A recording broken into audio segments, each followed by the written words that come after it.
Flanders Hydraulics is a scientific research institute. We know with the model shift that a lot of transportation will happen over our waterways. So we do analysis in our infrastructure and also within our simulators to see how ships will interact with each other, with the waterways and with the infrastructure on our waterways.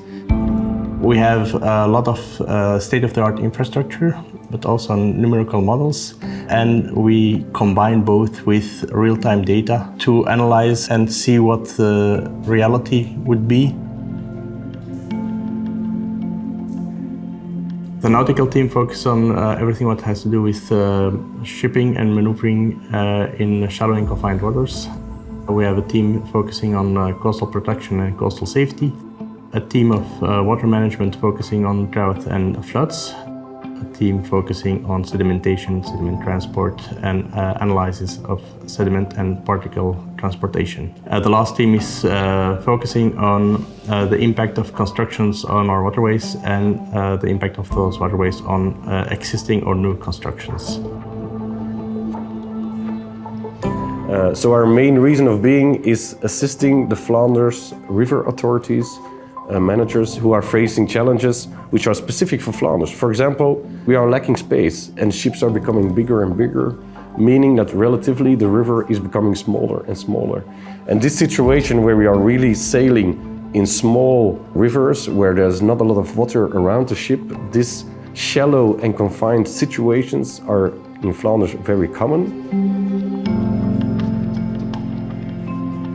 We have an own R&D agenda, and this R&D agenda aims to contribute to certain societal challenges.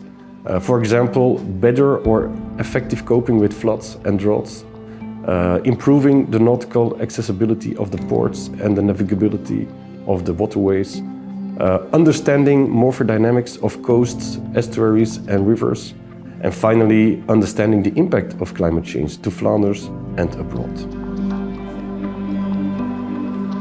But doing it on our own is not the way we want to go.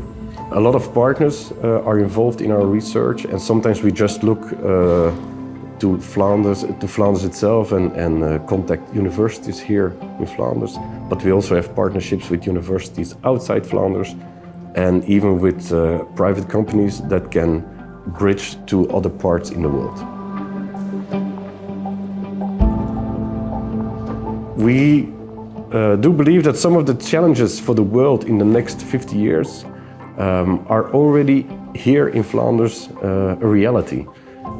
We have a lot of people living at small area, we have small rivers, ships becoming bigger, storms becoming higher, a lot of buildings on the coastal defense, meaning that from the situation today in Flanders, we already have a kind of preview for situations in the world the coming 50 years.